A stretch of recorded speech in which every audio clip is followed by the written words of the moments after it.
Rolled, torn, or even displaced gaskets remain one of the top causes of water loss when you're trying to pressure test your new ductile iron installation.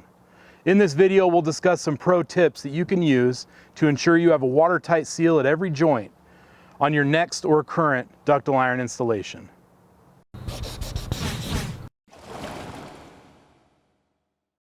I'm Jason Barnes, a sales rep for McWane Ductile. I assume if you're in the waterworks industry that you've been very frustrated at one point trying to locate a water loss in a pipeline. It can be very irritating. In this video, we'll talk about 5 steps that you can follow to ensure this does not happen to you.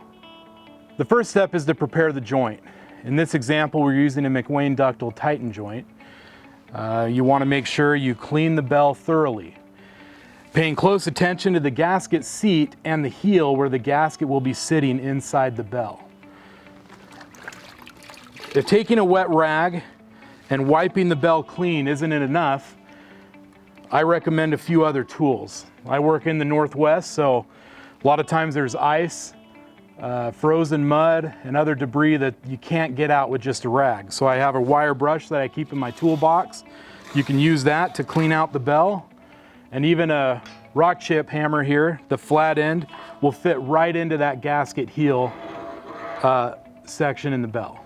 When you're assembling any kind of joint, you want to make sure you're using the Tyton Joint gasket with the Tyton Joint bell. If you're on a job site using multiple different joints and products, make sure you're using the right gasket for the design bell, or you won't get a watertight seal. They're different designs. Step 2, gasket installation. After you've thoroughly cleaned the bell, you want to make sure you insert the gasket properly. We're using a McWane bell. You always want to use the manufactured gasket that is usually shipped with the pipe.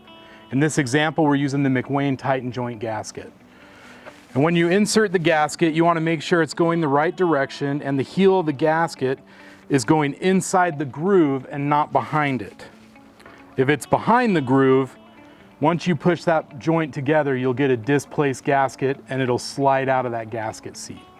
Step 3, proper joint lubrication. In this example, we've already inserted the gasket into the seat. You never want to lube underneath that gasket. You only want the pipe lube to be on top of the exposed part of the gasket.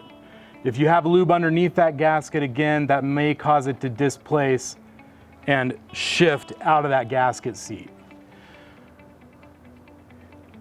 You always want to make sure you're using the pipe lube that the manufacturers recommend. In this example, we're using Black Swan, and you can thoroughly get that around the spigot part of the pipe. Don't be afraid to use too much, more the better.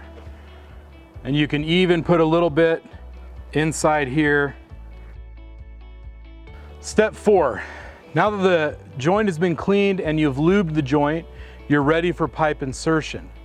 Now, if you're working in a tight trench, you always want to insert the pipe straight before you deflect.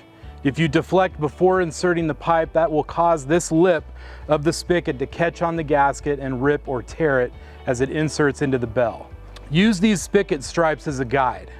Once you've pushed the pipe home, that bell will align itself in between these spigot stripes. And you always push it in straight. Once it's in, you can deflect the pipe. And as a note, as you deflect it, that face of the bell will stay in between those spigot stripe lines to keep you or to avoid over deflecting the joint. Step 5, a visual check of the joint when it's assembled. This is very important.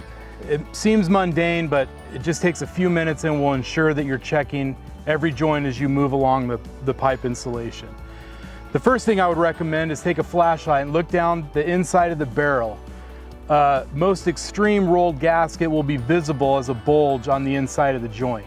Sometimes you can't feel that when you're pushing it together with a forklift, but you'll be able to see it inside the barrel.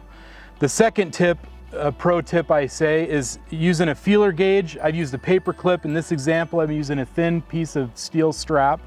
You can push in between the face of the bell and the spigot and feel where that gasket is sitting there inside the joint. If it's rolled or slipped, you'll feel that void and this will push in even further. My favorite tool is a paper clip because I can take that around with me anytime. You just unfold it and use that to feel around the joint for that gasket. And you could just work your way all the way around.